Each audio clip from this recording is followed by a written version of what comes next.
오늘 우리가 함께 나눠볼 말씀은 창세기 40장입니다. 창세기 40장은 우리 39장에서 요셉이 그 시위대장 그 아내 되는 사람이 모함하여서 이제 옥에 갇히게 되었죠. 그 옥에 갇혀 있을 때 에, 바로의 그 두 가는이 함께 그 옥에 이제 갇히는 어떤 그런 내용의 말씀입니다.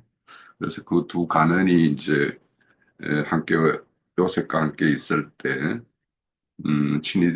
친위대장이 이제 요셉에게 그를 좀 섬기라고 이렇게 말씀을 하고 있고 그 섬김이 결국에는 그 두 사람이 꿈을 이렇게 해석하는 걸로 이렇게 섬김이 되는 내용으로 이렇게 기록을 하고 있어요.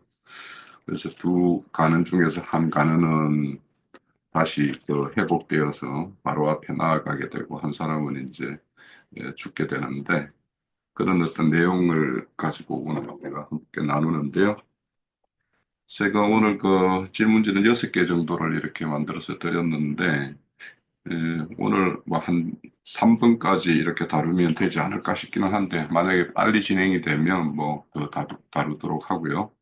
자, 우선 그 우리가 첫 번째 다룰 내용은 요셉이 갇힌 옥에 바로의 두 가문이 함께 갇히게 한 그 목적과 또 이 두 가난이 상징하는 게 있을 것 같아요. 그러면 이 두 가난은 무엇을 상징하는가 하는 것을 이제 함께 나눠보고요.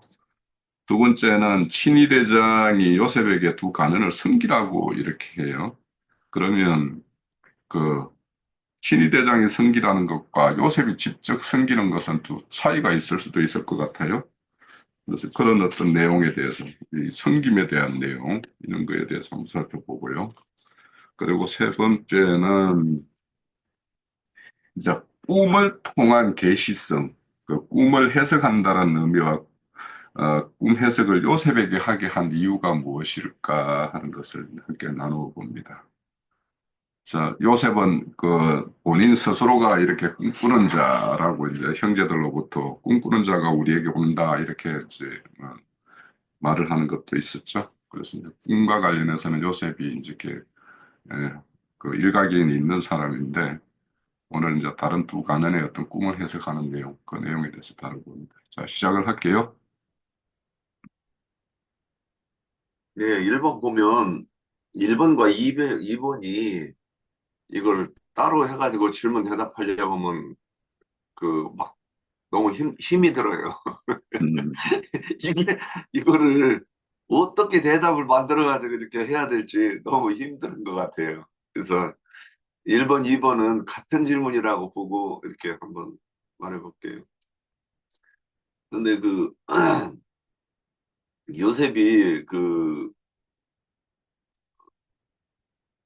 이제 감옥에서 그 두 관원이 함께 갇히게 한 목적이 무엇이냐 그러면 음, 인자 예수와 그 영의 사역을 이렇게 알리고자 하셔서 그렇게 그림을 그렇게 그렇게 그림을 이렇게 보여주신 것이라고 이렇게 보여야 됩니다. 그래서 떡 굽는 관원장은 어, 그 인자 예수로 오셔서 사역하시다가 죽으시는 그 예수를 상징하며 이렇게 예언으로 미리 보여주셨는데 그래서 그 떡 굽는 관원장은 죽어야 되고 나무에 매달린다 그랬는데 십자가에 못 박혀 죽는 그 예수 그리스도를 상징함이라고 이렇게 보이고요. 그 포도주 관원장은 그 영을 상징하는 것으로서 그래서 그 두 관원이 그 추록을 하면 떡 굽는 관원장은 죽고 그 죽은 그 떡 굽는 관원장이 부활하여서 그 영으로서 사역하시는 모습을 이렇게 성경에서는 보여준다고 보입니다. 그래서 이제 이 일을 그 또 한 번 이렇게 설명하시는데 예수님께서 이제 제자들에게 내가 예루살렘에 가서 서기관과 바리새인들에게 또는 그 관원들에게 많은 고난을 받고 그리고 내가 죽을 것이다 이렇게 얘기했을 때 베드로가 그걸 도대체 이해를 못하는 거죠. 그래서 인본주의적인 생각으로 볼 때는 자기의 충성심을 나타내느라고 제가 있는데 어떻게 그런 일이 있을 수 있습니까? 제가 다 지킬게요. 막 이렇게 하다가 어, 주님한테 혼나죠. 그래서 이제 심지어는 칼을 뽑아들고 칼춤을 추다가 말구에 기도 떨어뜨리고 그런데 주님께서는 어, 너는 나를 넘어지게 하는 자라고는 그 책망을 받죠. 그래서 이렇게 그 성경에서는 이 육신을 벗고 영의 몸으로 다시 입는 모습을 이렇게 설명하고자 해서 이 부분에서 창세기 40장에서는 이제 40장에 성취되는 일인데 이 부분을 이렇게 그 먼저 그리스도께서 육신을 입고 영의 몸으로 다시 그 입는 모습을 그리고 있다고 보입니다. 그리고 3번은 꿈을 해석한다고 하는 것은 의미. 그러니까 이 꿈을 해석하는 것은 어, 에베소서 1장 17절에 보면 우리 주 예수 그리스도의 하나님 영광의 아버지께서 지혜와 계시 영을 너희에게 주사 하나님을 알게 하시고 그랬어요. 그래서 우리가 이전에 이제 기독교에서 있을 때는 성령이 무엇하는 것이신지를 모르니까 이 성령을 받는다 그러고서는 별 회개한 짓들을 다 했었어요. 근데 우리가 금기름 붓는 집에 와서 성경을 이렇게 배우다가 보니까 성령께서는 성경을 깨닫게 하시는 그런 계시를 하시는 분이지 이렇게 방언을 한다고 뭐 그러고 예언을 한다고 자기 심중에 있는 말들을 하는 그런 것이 아니라는 거 우리는 여기서 이제 배우니까 아는 거예요. 여기 근거되는 또 성경 구절에 누가복음 24장 27절에 보면 부활하신 그 영께서 엠마오 마을로 가는 제자들에게 나타나셔가지고 계속 가르쳐 주시는 거잖아요. 쭉 이렇게 가르쳐 주시는데 못 알아들으니까 이제 이 27절에 보면 모든 성경에 관한 자기의 그러니까 성경에서 모세와 모든 선지자의 글로 시작하여 모든 성경에 쓴 바 자기에 관한 것을 자세히 설명하시니라 이게 성령이 하시는 일의 그 실제를 이렇게 보여주시는 거예요.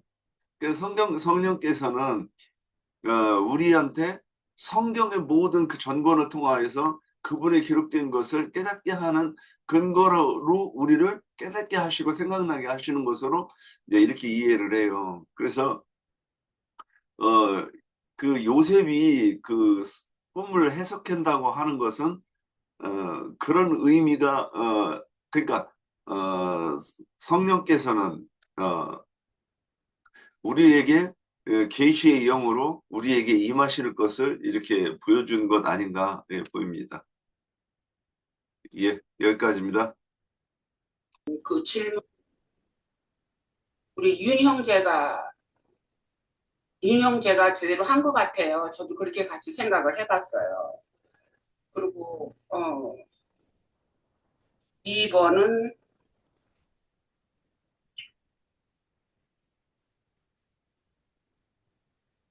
우리가 이 창세기를 해가면서 요번에 제가 이제 40장을 보면서 이렇게 조금 이렇게 알아진 것이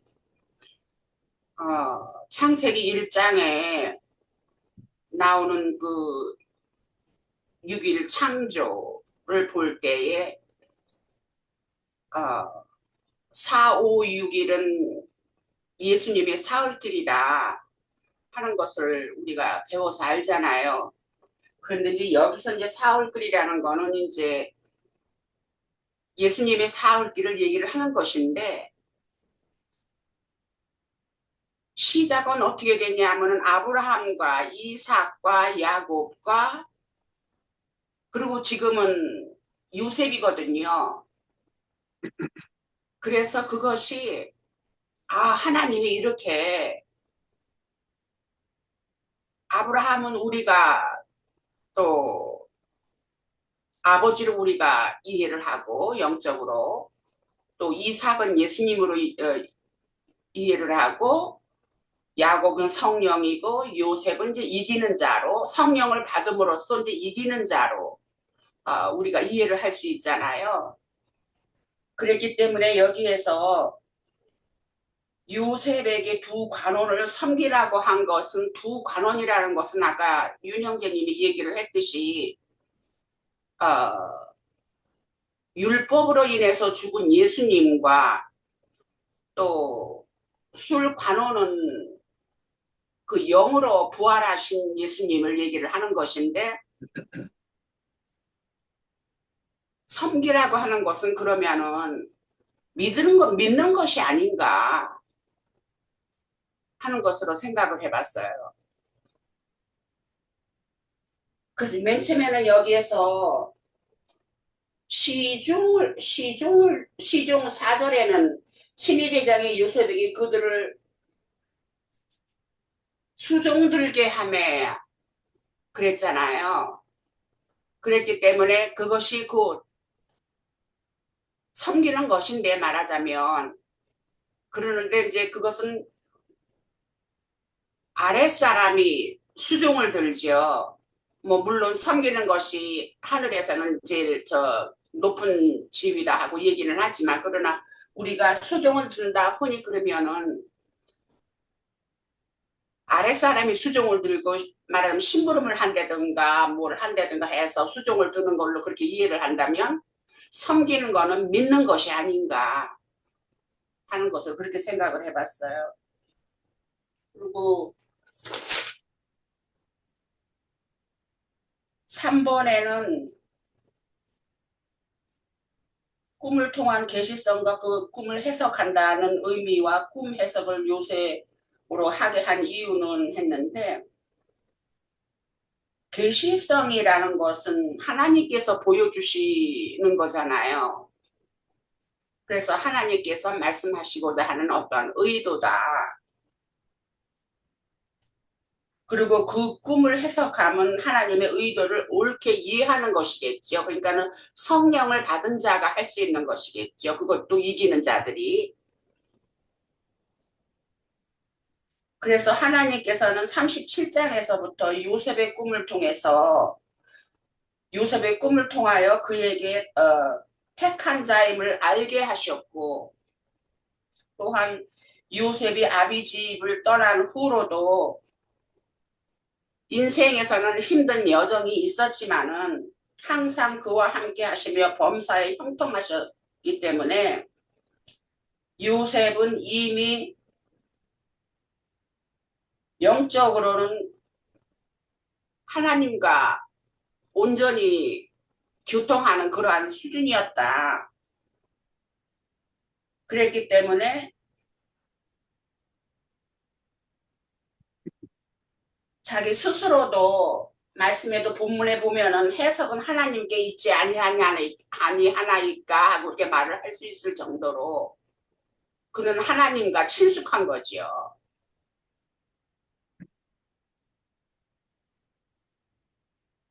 그래서 그렇게 말할 수 있지 않았을까. 그리고 이제 또한 그래서 내게 일소서라고 청하였기 때문에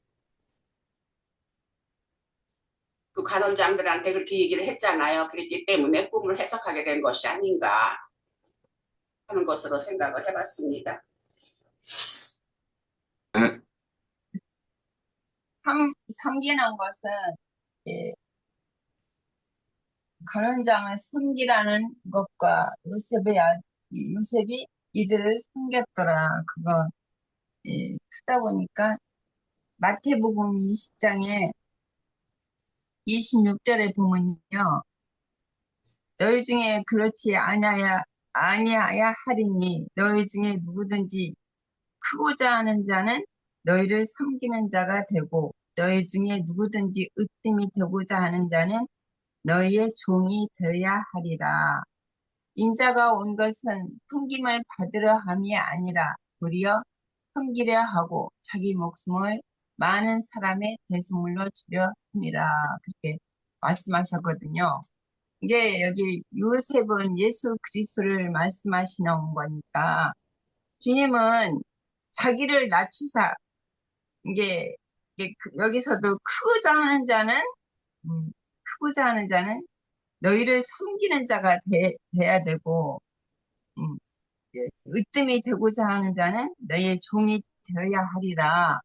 이제 인자가 온 것은 섬김을 받으려 함이 아니라 도리어 섬기려 하고 이 목숨을 많은 사람의 대속물로 주려 합니다. 주님은 이 땅에 오셨을 때 섬김을 받으러 그러니까 하나님이면서도 자기를 낮추사 종의 몸으로 오셨거든요.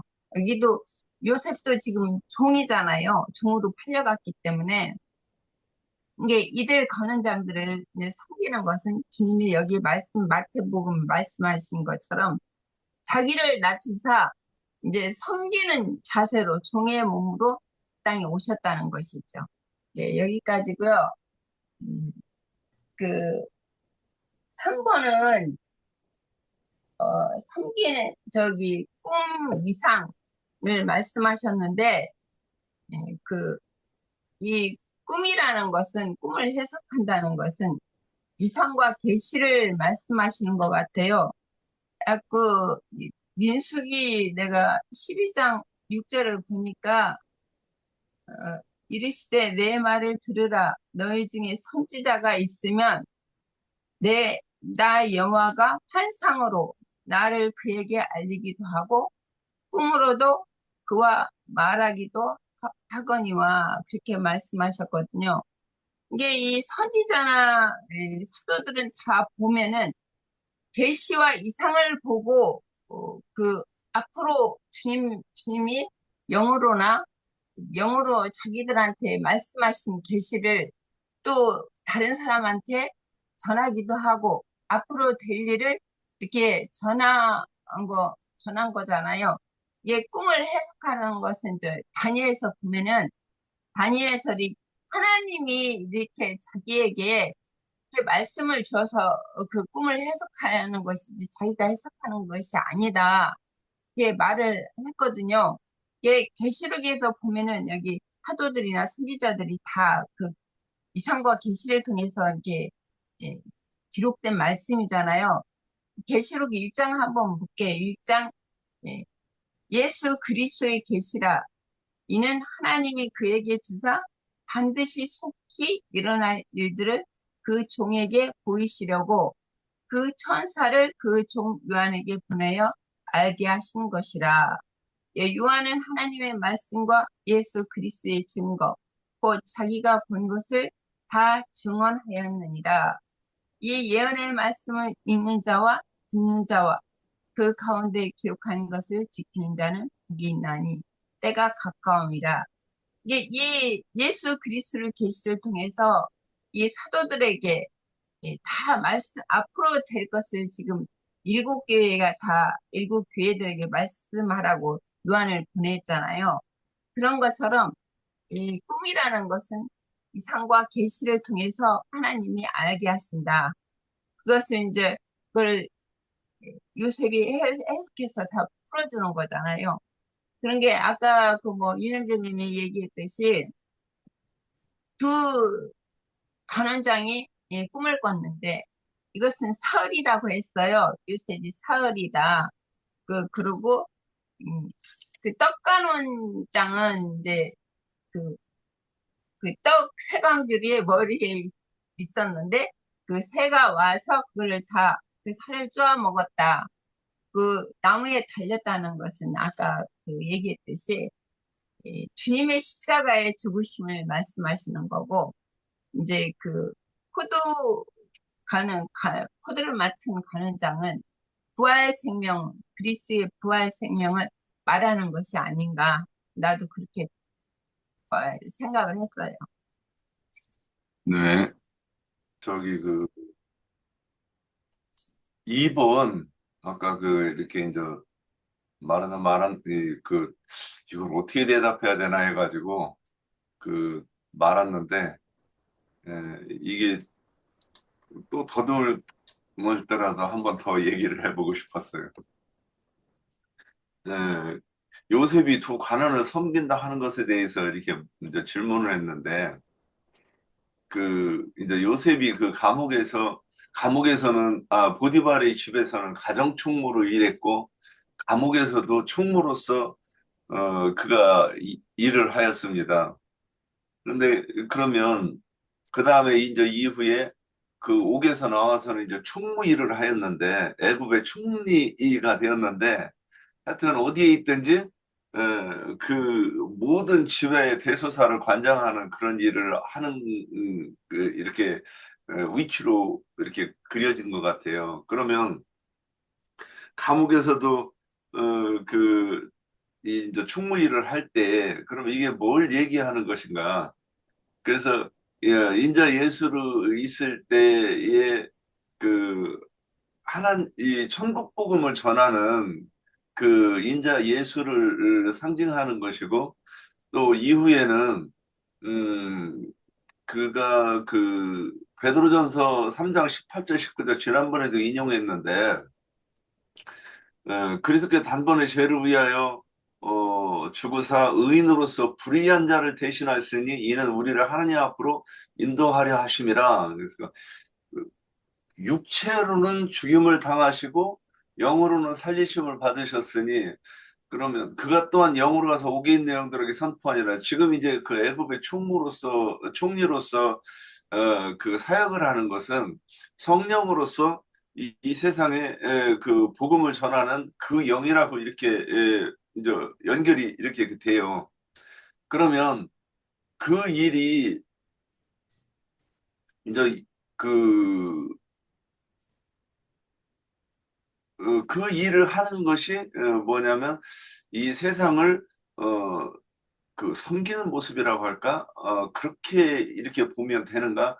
좀 그런 생각이 들었어요. 그래서 욥기에서 38장에 이렇게 보면 이제 꿈 해몽하는 거 이것과 이렇게 상관해서 그 욥기 보면 38장에 13절부터 이렇게 보면, 하나님께서 사람의 말에 대답하지 않으신다 하여 어찌 하나님과 논쟁하겠느냐. 그러니까 하나님이 대답 안 는다고 생각을 하는데 14절에 보면, 그러면서 하나님은 한 번 말씀하시고 다시 말씀하시되 관심이 없도다 그래요. 그러니까 사람들은 뭐 인생에 있어서 자기 이렇게 질문을 하고 또 기도도 하고 그러지만은, 그리고 또 왜 이것이 이렇게 내 인생이는 왜 딴 사람들처럼 형통하지 않느냐고 투덜투덜 하면서 이렇게 이제 기도할 수도 있겠지만, 근데 하나님께서 응답을 안 하신다고 이제 그러면서 하나님 내 기도에는 관심이 없으신가 보다 이렇게 말할 수 있지만, 근데 성경에서 말하는 바는 하나님께서 끊임없이 말씀하시고 계시다는 거죠. 졸 때도 잠잘 때도. 그래서 이 말씀을 하셔서 22절 이렇게 보면 그의 마음이 부덩이에 그의 생명은 멸하는 자에게 가까워지려고 하는 그에게 끊임없이 말씀하신다고 이렇게 성경은 묘사되어 있습니다. 그래서 이렇게 이 두 사람을 섬기는 것이 이렇게 연결 한번 이렇게 시켜봤는데, 저도 매끄럽게 대답하지 못해서 이게 뭔 말 하는지 사실은 뚜렷하게 모르고 하는 거니까 그렇게 염두에 두고 들어주시면 좋겠습니다. 예. 또 다른 분 계신가요? 저기 아까 제가 답한 거에서 조금 보충을 한다면, 우리가 지금 오늘 이 40장에는 이 시대적인 경륜이 조금 포함이 되어 있는 것 같아요. 그랬기 때문에 마지막 무렵의 문장을 보면은 술 맡은 관원장이 요셉을 기억하지 못하고 그를 잊었더라. 그렇게 돼 있고, 그 다음에는 만 2년 후에라는 말이 나오거든요.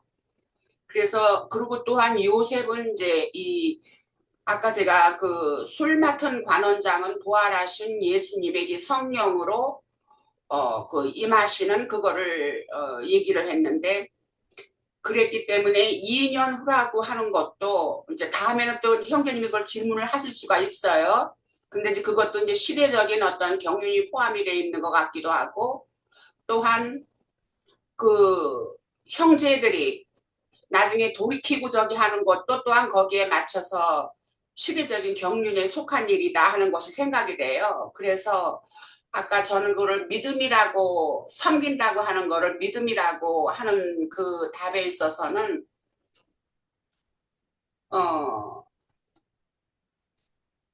아까 애자자매님도 천국에서는 섬기는 자가 제일 큰 자다 하는 것도 이제 우리가 그건 알지요. 아는데 신약 시대의 교회 시대에는 말하자면 왜냐하면 성령을 받은 때니까 신약 시대잖아요. 신약 시대에는 우리에게 가장 주님을 섬기는 것이 우리가 믿음에 진실한 믿음에 처하는 것이 아닌가 하는 것으로 생각을 해서 저는 믿음이라고 얘기를 했거든요. 그랬는데 어쨌든 그래서 그러한 생각 안에서 느낌 안에서 이제 그 얘기를 했다 하는 것으로 좀 더 보태고 싶었습니다. 네. 자, 그럼 제가 좀 정리하고 생각해 봤던 것들을 말씀드려 볼게요. 우선 첫 번째, 요셉이 갇힌 옥에 바로의 두 가난이 함께 갇히게 한 목적과 이들 각각 무엇을 상징하나, 이렇게. 이제, 실질적으로는 이제 우리가 이 일로 인해 가지고 요셉이 이제 바로 앞으로 나아가는 어떤 계기가 되는 것이 이제 여기 옥에서 만난 두 사람이잖아요. 자, 이런 것들을 보면 이제 두 사람이 또 어째 보면 요셉이라는 사람이 그 바로라는 그, 그 하나님을 상징한다고 볼 수 있는 바로에게 나아갈 수 있게 하는 그런 어떤 징검다리가 된다라는 어떤 측면도 이렇게 또 보이는 면이 있죠. 그런데 이제 저는 이제 우선 성경에는 모든 것이 이제 예수 그리스도에 대해서 증언하는 말씀이라고 했기 때문에 금방 앞서서 말씀하신 두 가는이 인자로 오실 예수와 또 그 영으로 오실 예수를 상징하는 걸로 이렇게 볼 수 있다라는 생각을 해요. 근데 이제 그렇게도 보이고 또 다른 한 측면도 이렇게 보이는 것이 있어서 좀 말씀드려 볼게요. 우선 성경에는 항상 이렇게 대조적인 인물을 등장시켜 가지고 하나님이 어떤 것을 원하시는가 하는 것을 항상 보여줘요. 그죠? 그래서 우리 성경에는 인물들도 보더라도 이제 뭐 우선 아벨과 가인, 뭐, 셈과 함, 뭐, 또 아브라함과 롯, 뭐, 이렇게 쭉 두 인물을 대조시켜서 이렇게 보여주는가 하면, 이제 단체적으로 보면 주님의 어떤 제자와 유대 종교 지도자들, 이런 것들을 또 대조시켜서 보여주고, 또 어떤 신앙의 어떤 결과로서 보면은 우편의 양과 좌편의 염소, 이렇게 보여주고, 또 대례감을 받을 자와 또, 버려둠을 당할 자, 이렇게 대조를 시켜줘요.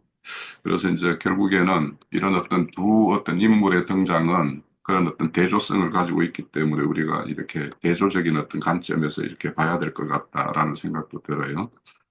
그래서 이제 저는 이제 이번과 이렇게 연결시켜서 이렇게 섬긴다라고 이렇게 말씀을 하는데 이제 그러면 신의대장 보디발이 섬기라는 것과 요셉이 섬기는 게 같을까라는 거죠. 그러니까 신의대장은 오늘날로 따져보면 우리나라에 보면은 뭐 대통령을 이렇게 보위하는 뭐 경호대 뭐 이런 것과 같을 거예요. 그러고는 이제 여기 떡가는이나 술가는도 그 왕 아주 가까운 데서 이렇게 마실 것과 이렇게 먹을 어떤 거리를 이렇게 관리하는 그런 간원장이니까 아주 긴밀한 거죠. 그래서 그런 어떤 같이 한 왕을 섬기다가 두 간원이 뭔가 왕의 어떤 그 번가를 인해 가지고 이렇게 옥에 갇히는 어떤 일이 있었기 때문에 친위대장은 그냥 동병상련의 어떤 걸로 이렇게 뭐 이렇게 좀 요셉이 이렇게 섬겨줬으면 할 것이고 그렇지만 이제 요셉이 맡아서 이렇게 직접 이제 하는 거는 아까 이제 저도 이 말씀을 볼 때 이제 마태복음 20장 28절에 아까 저게 여자자매니 말씀하신 거기 딱 이렇게 됐어요. 그래서 두 인물은 그러니까 예수의 어떤 상징, 예수를 설명하는 걸로 보면은 인자와 그 영이었던 건데 이제 요셉의 어떤 섬김을 받고 이런 걸로 보면 주님의 제자들 중에서도 주님의 제자의 어떤 길을 온전히 가는 자가 있는가 하면 가룟 유다와 같이 이렇게 다른 곁길로 가는 자가 있죠. 그런 게 있었고. 그래서 어떤 섬김을, 요셉의 섬김, 우리가 지금 말씀의 섬김을 받는다 하더라도 결국에는 말씀의 뜻대로 이렇게 나아가는 자가 있는가 하면 그렇지 못한 자들이 늘 있기 때문에 그래서 이 두 가지 측면이 이제 저는 이게 보였어요. 그래서 앞서서 그 예수의 어떤 상징으로서의 어떤 두 모습, 그리고는 어, 예수의 어떤 섬김을 받았지만 그 제자들이 온전하게 제자의 길을 가는 자와 그렇지 못한 예수의 어떤 그 배역하는 자 이런 것들로 이렇게 보여서 결국에는 어, 좌편 염소의 길을 가는 자와 우편 양으로 가는 자 이런 것들이 이제 좀 대조적으로 좀 보인다라는 것이 이제 제가 이 두 간언을 통해서 좀 보여줬고요. 그리고 이제 마지막 3번에 대해서는 좀 이제 좀 드릴 말씀이 좀 있는데, 우리 이제 꿈을 통해 가지고 하나님의 뜻을 전달하는 거는 많이 성경에서 많이 등장을 하죠. 아마 우리 여기 형제 자매님들도 하나님을 어떤 그 알아가는 과정에서 어떤 뭐 꿈이나 이상을 보거나 한 것도 있을 거예요. 그것이 이제 그런데 이제 저는 그런 것들을 굉장히 어떤 주관적으로는 자기에게 어떤 하나님을 알아가는 과정에서 그 하나님을 어떤 하나님께서 우리에게 은혜로서 뭔가를 이렇게 깨닫게 해주는 어떤 수단으로서 꿈도 꾸게 할 수도 있고 뭔가 보여주는 것도 있을 수 있다고 생각해요. 저도 그런 것이 좀 체험적으로는 있어요. 그런데 그것을 이제 객관화시켜가지고 말할 필요는 없는 거죠. 그거는 굉장히 그 개인에게 이렇게 뭔가가 이렇게 하나님이 직접적인 어떤 말씀이기 때문에. 그런데 우리가 이제 성경에 등장할 때 보면은 지금 요셉 같은 경우도 꿈꾼 것 때문에 이렇게 팔려간 거 아닙니까, 결국에는. 그래서 이 꿈이라는 것이 그러니까 결국에는 요셉의 꿈이 그런 어떤 계시성이 있었고 또 지금 그 아버지, 그러니까 요셉의 할아버지죠. 어, 아버지구나. 야곱 같은 경우도 바다나랑으로 가는 노정에서 이렇게 꿈을 꾸고 이렇게 하는 것을 이제 그런 걸로 통해서 하나님이 요셉에게 굉장히 큰 위로와 격려를 해주는 어떤 그런 것도 우리가 볼 수가 있고요. 그런데 이제 우리가 이렇게 성경 보다 보면 현몽하여 이런 말씀 많잖아요. 우리, 응? 그래서 아비가일이 뭐 사라를 이렇게 붙들고 뭐 이렇게 할 때도 여호와께서 현몽하여 그는 남편 있는 자다 뭐 이렇게 알려줘가지고 그렇게 그 그런 어떤 위험에서 이렇게 벗어나기도 하고 또 우리 마태복음에 뭐 시작 딱 열면은 그 마리아에게 꿈꾸어가지고 네가 잉태한 것은 성령으로 잉태한 것이다 이렇게 알려주잖아요. 그러니까 뭔가 하나님의 어떤 의도와 뜻을 이렇게 전달하는 수단으로는 꿈이라는 것으로 많이 이렇게 계시가 되고 있어요. 그래서 그것이 이제 지금 우리가 각자가 꾸는 꿈을 뭐 이걸 또 해석을 해가지고 해야 되느냐 하는 거는 이제 별개의 문제고, 그래서 성경은 이렇게 꿈과 이상을 통해서 계시를 많이 하고, 그 의미를 이렇게 다시 해석을 해서 오늘 40장에서도 보는 것과 같이 이렇게 해석을 해서 이렇게 그 꿈의 어떤 의도를 이렇게 네, 알게 하고. 근데 이 꿈을 또 요셉에게 이렇게 해석하게 하는 이유가 있죠. 요셉에게.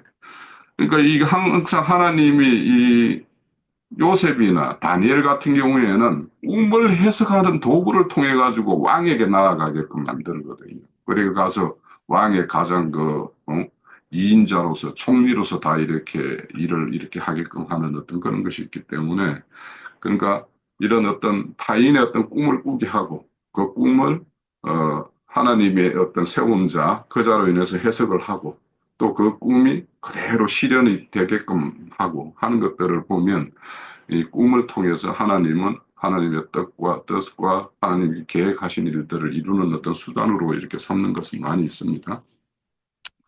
우리 저 성경 한번 찾아보면 다니엘서 8장을 한번 찾아보세요. 8장에 보면 다니엘이 이렇게 환상을 봐요. 8장 그 15절, 16절 이렇게 보면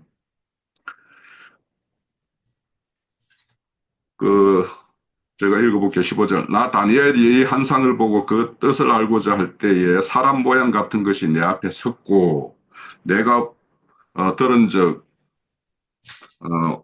원래 강 두 언덕 사이에서 사람의 목소리가 있어 외쳐 이르되 가브리엘아 이 환상을 이 사람이 깨닫게 하라 하더니 이렇게 나오죠. 그러니까 하나님이 이 다니엘에게 꿈을 꾸게 하고 또 그 꿈의 뜻을 이렇게 가브리엘 천사를 보내서 이렇게 꿈을 무슨 뜻인지 이렇게 알게끔 해요.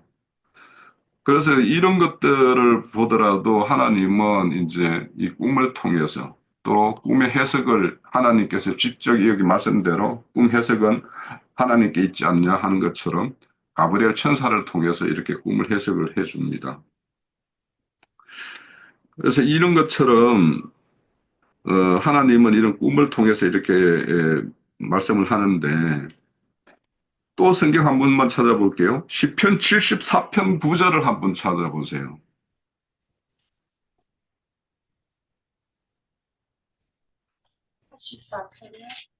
14편에 74편 9절. 거기 보면 우리의 표적은 보이지 아니하며 선지자도 더 이상 없으며 이런 일이 얼마나 오래인지 우리 중에 아는 자가 없나이다 이렇게 말을 해요. 그러니까 이게 꿈을 꾼다라는 것은 하나님의 어떤 계시성을 이렇게 상징하고 하나님이 그 개인이나 어떤 개인을 통해서 그 어떤 무리에게 다 이렇게 하나님의 뜻을 전하는 어떤 그런 것으로 이렇게 사용을 합니다. 그래서 이제 이런 어떤 꿈에 대한 이런 측면이 있고, 그런데 이제 성경에는 꿈을 아주 부정적으로 또 이렇게 기록하는 데가 많이 있죠. 우리가 잘 알다시피 신명기 13장에 보면 꿈꾸는 자나 선지자가 나타나서 이적과 표적을 보이면서 다른 신을 섬기자 하는 자가 있으면 그를 죽이라고까지 이야기하는 것이 있어요. 그러니까 꿈에도 하나님이 꾸게 하셨고 그 꿈의 의미를 해석까지 하시고 또 꿈이 실제적으로 역사상에 이루어지게끔 하는 어떤 그런 꿈이 있는가 하면 거짓된 자들이 꿈을 꾸었다라는 것으로 이렇게 해서 오히려 그런 것으로 이렇게 미혹하는 수단으로 쓰이는 것도 있다라는 거예요. 자, 그러면 꿈에 대해서는 이제 우리가 이제 이런 심리학자들이 말할 때 그런 꿈이라는 것은 그 사람이 어떤 거에 몰입이 아주 있을 때 그걸로 인해서 이렇게 꿈을 꾸기도 하고 뭐 이런 또 사람은 어떤 생각에 사로잡혀 가지고 헛된 이상과 꿈을 이렇게 가지기도 하잖아요. 자, 그런 걸로 보면 이제 꿈에 대해서 좀 이렇게 안 좋게 기록하는 거 몇 군데만 좀 찾아볼게요. 욥기서 20장 5절에서 7절 좀 한번 찾아보세요.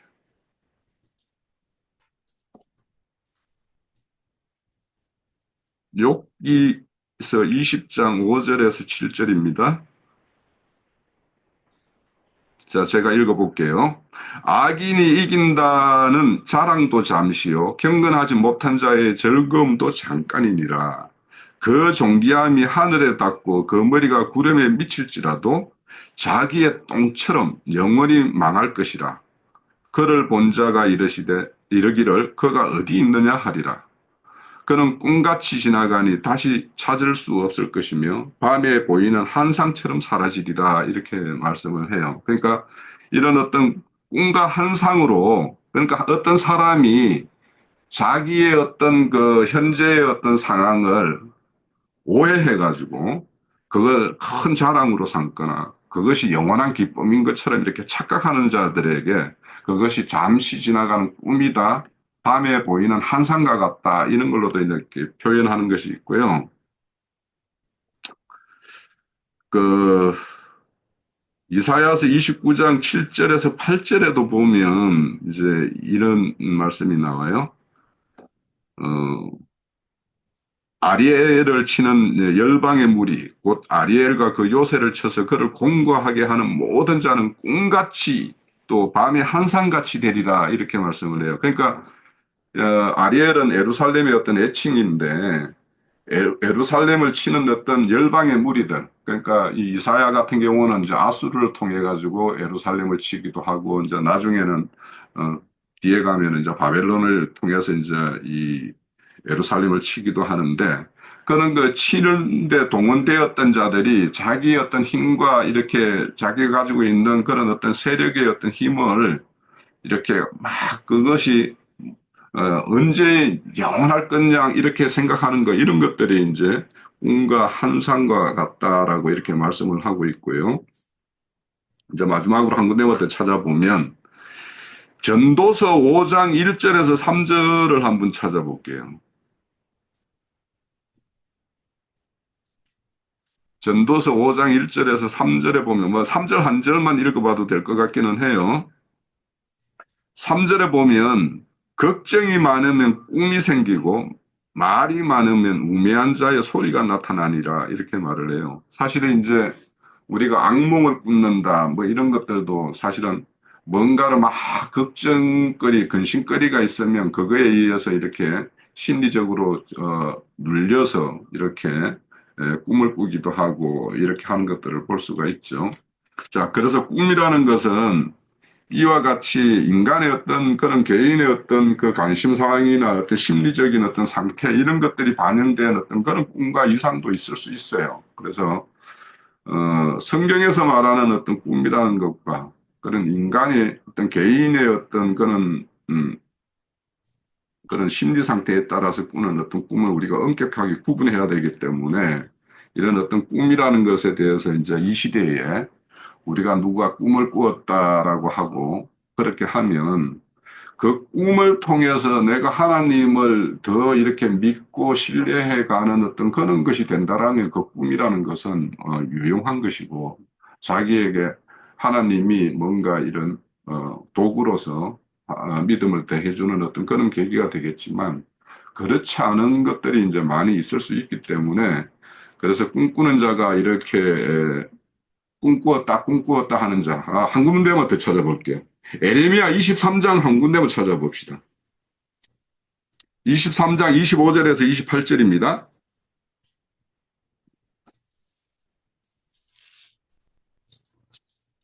거기 보면 23장 25절 내 이름으로 거짓을 예언하는 선지자들의 말에 내가 꿈을 꾸었다 말하는 것을 내가 들었노라. 거짓을 예언하는 선지자들이 언제까지 이 마음을 품겠느냐? 그들은 그 마음이 강교한 것을 예언하느니라. 그들은 서로 꿈꾼 것을 말하니 그 생각인즉 그들의 조상들이 바알로 말미암아 내 이름을 잊어버린 것 같이 내 백성으로 하여금 내 이름을 잊게 하려 함이라. 그러니까 이렇게 자기가 꿈꾸었다 이렇게 함으로 인해 가지고 참 어떤 진리의 어떤 말씀에 의존하는 그런 어떤 그거의 말씀에 어떤 바탕되는 어떤 믿음이 아닌 그런 어떤 아주 사사로운 여기 보면 강교한 어떤 그런 것에 의해서 이렇게 꿈의 이야기로 이렇게 미혹하는 것으로 이렇게 말씀을 해요. 그래서 이제 저도 분명히 성경에는 꿈을 통해서 하나님이 어떤 계시하는 것도 있는가 하면 꿈을 통해서 하나님의 어떤 사람을 온전히 세우는 어떤 그런 가정으로 이렇게 활용되는 부분이 분명히 있는데 오늘날 우리에게 이제 각자에게 이렇게 꿈을 꾸고 뭐 한 것들을 누군가가 꿈꾸니까 막 그것을 영적으로 뭐 해석을 해주겠다고 뭐 그것은 어떤 뜻이다 이렇게 말한다라는 것은 우리는 성경을 통해서 이렇게 기록된 말씀을 통해서도 하나님의 뜻을 다 헤아리기도 부족한데 어떤 사람의 어떤 개인의 어떤 꿈을 가지고 뭐 꿈을 꾸었다 하면은 그것을 말씀의 뜻에 합치되게끔 좀 좋은 의도로 이렇게 이렇게 할 수는 있을 것 같기는 해요. 그렇지만 그것이 어떤 하나님의 어떤 뭐 특별한 어떤 계시성을 가지고 막 이렇게 한다라고 하기에는 우리가 그걸 학음도 하기도 어렵고 그렇기 때문에 꿈에 대한 이야기는 개인 스스로 각자가 꿈꾸었으면 하나님 앞에서 그 꿈의 의미가 잘 이해가 안 되면 스스로 이렇게 답을 구하고, 그렇지 않으면, 그렇게 해서 답을 구하지 못하면 그냥 그거는 꿈으로서 그냥 이렇게 접어두는 것이 오히려 이 시대에, 우리는 기록된 말씀을 받은 시대이니까 그것이 더 합당한 것이 아닌가 이런 생각을 합니다. 제가 이 꿈에 대해서 그 흰떡 새 광주리하고 술 맡은 간장이 그 달리고 살아나는 것을 볼 때 저는 흰 떡은 흰 떡 할 때 좀 생각나는 게 있어서요. 너희가 사람이 떡으로만 살 것이 아니요 하나님 입에서 나오는 모든 말씀으로 살 것이니라 주님이 그 이제 하셨잖아요. 신약에서 보면.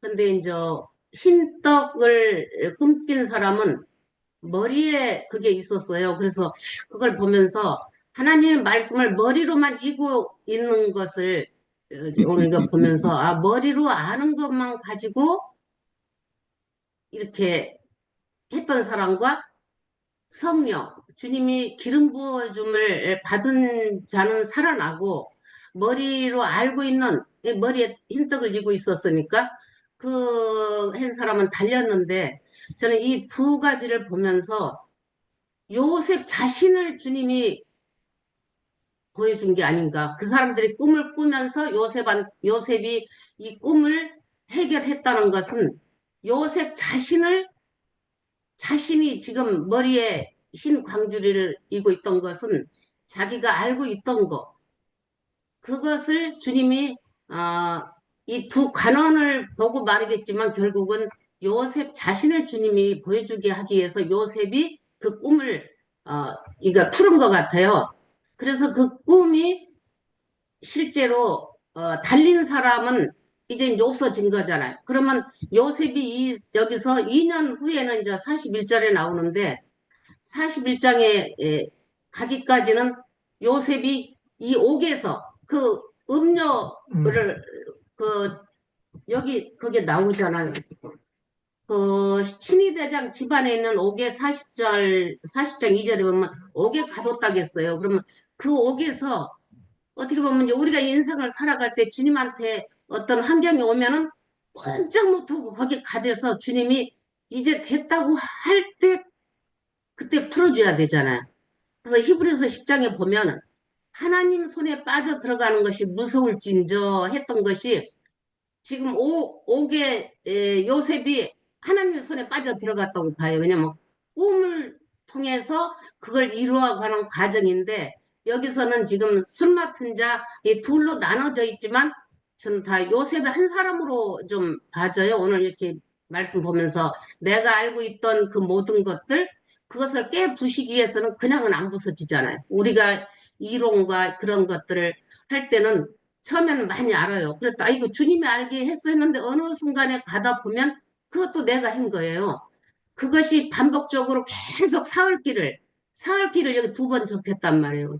사흘길은 죽음을 통과하는 것을 계속 가는 거잖아요. 사흘길을 가면서 깨닫고 알고, 이거 우리가 주님이 넣었다 뺐다, 대장간에 그걸 넣었다 뺐다 할 때마다, 이렇게 한 번씩 넣었다 빼면은 막 엄청 뜨거울 때 또 물에다가 넣으면 그 시원한 그 느낌 있잖아요. 그래서 단련된 그런 것이, 어, 그 요셉의 인생을 지금 저는 좀 봐줬어요. 제가 뭐 맞는지는 모르겠는데 그래가지고 왜 바로 나를 기억해달라고 했는데 요셉이 당신이 회복을 하면 날 좀 기억을 해달라 했는데 왜 기억을 못하고 2년까지 있었겠어요. 근데 저는 이제 아까 자매님이랑 그 니나지만 말씀한 것처럼 2년이면 이제 2000년으로 좀 봤어요. 주님이 오셔서 어, 전도를 하는 시기에 주님이 저는 이제 그걸로 이제 그것은 이제 큰 거니까 잠깐 그것을 봤는데 그건 설명을 다 하기가 저는 좀 부족하고 2년까지 있는 순간은 완전히 거기서 죽어서 잊혀질 때 그냥 오늘이나 나를 건져줄까 그 술 맡은 관장이 오늘이라도 말해서 내가 여기를 빠져나갈 수 있을까? 내일이라도 말해서 내가 여기서 벗어날 수 있을까? 그것이 하루하루 지나다 보니까 2년 가다 보면은 이제 채워진 거잖아요. 그러면은 이제 포기가 돼요. 저는 이제 우리 이 길을 가면서 경험상 그래요. 어느 날 주님이 풀어주겠지. 어느 날 풀어주겠지 하다가 그게 나중에는 이제 그게 녹아져요. 이게 자체가. 녹아져서, 아이고, 이제 포기가 돼가지고, 아이고, 모르겠다. 이제 주님 알아서겠지. 뭐야. 이래도 안 되고 저래도 안 되는데, 안 풀어주는데, 뭐 어떨까 할 때 주님이 그 사람한테 기억을 하게 한 거잖아요. 그런 사건이 있어서 다시 꿈을 해석할 수 있는 사람을 찾았던 것이 다시 기억하게 했던 것이 주님이 의도적으로 요셉을 넣었다 뺐다 넣었다 뺐다 그 속에서 아야 소리도 못하고 누구 원망도 못하고 처음에 원망 얼마나 많았겠어요. 뭐 보디발의 아내도 원망했을 거고 형들도 원망했을 거고 하여간에 그 많은 그게 13년이란 말이야. 17살 때 와가지고 30살 때 그럼 예수님도 30살 때 이제 전도를 일을 하시기 시작한 거잖아요. 그래서 요셉도 30살을 채워지기까지 주님을 맞춰서 그렇게 하신 게 아닌가. 그래서 만 2년 후에 이제 수염을 깎고 그러면 나의 옛 모습을 다 깎고 의복을 다 갈아입고 그러면 이제 그 32전에 있던 것들은 싹 다 이제 정말 주님이 말끔히 해소해 주고 새 옷을 입었던 것은 주님의 의로 있고 이제는 나가도 어디 나가도 네가 전할 수 있겠구나 했을 때 애굽의 총리가 돼서 곡식을 다 나눠주는 사람이 됐지 않았을까. 저는 좀 이걸 좀 이거 보면서 깨달았어요. 좀 말하기가 굉장히 둔해가지고 말이 여기까지 할게요.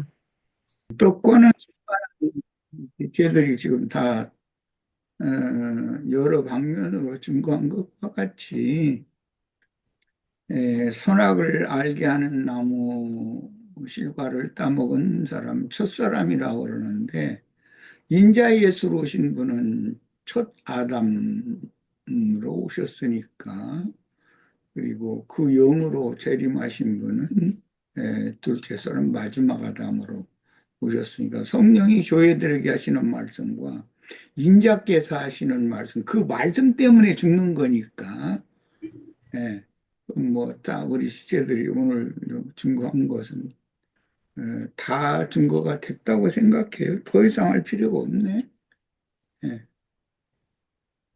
인자 예수 떡과는 뭐 그 영으로 오신 그리스도 술과는 뭐 이렇게 하면은 된 것 같아요.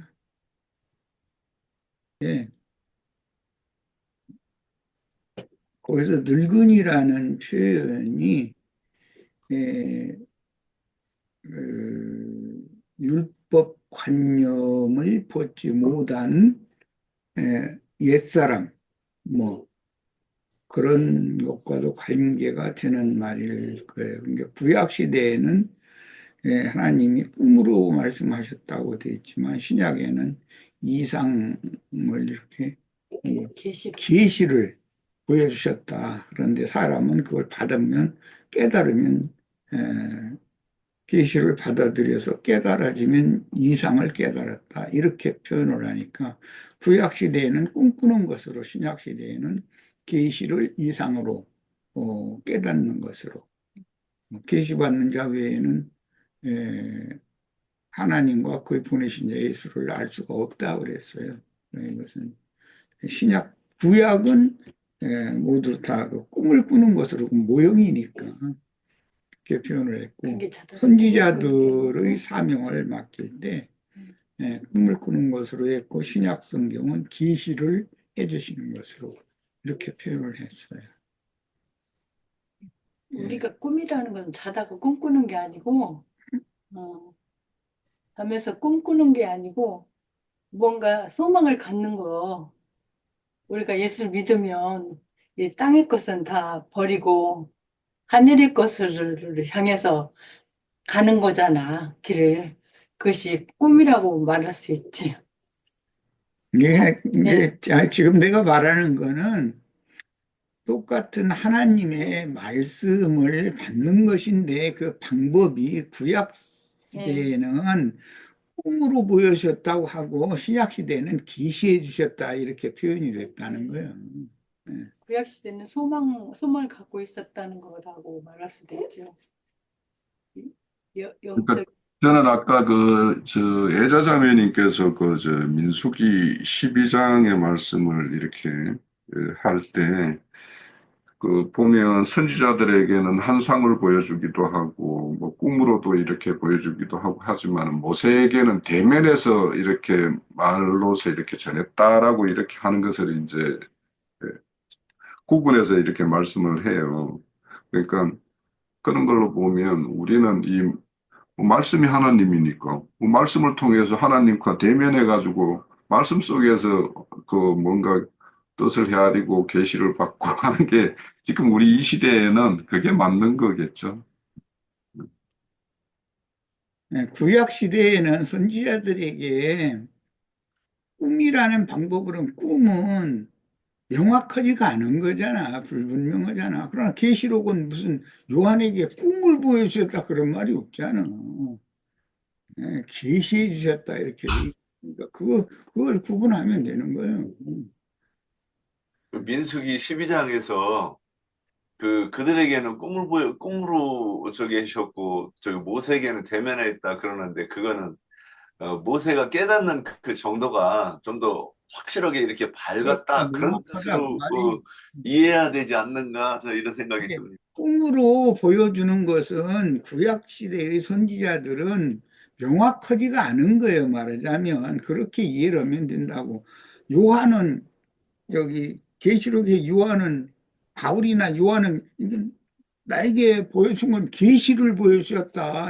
이 계시가 너무 큰 계시를 보였다. 이렇게 표현하지 꿈을 보여주셨다. 이렇게 하지 않잖아. 신약의 그 사도들은 그걸 나는 지금 지적해서 말하는 거예요. 구약 시대의 선지자들은 신약 시대의 선지자들만큼 명확하지 않다는 거예요. 그것을 난 중점으로 말하는 거예요. 네.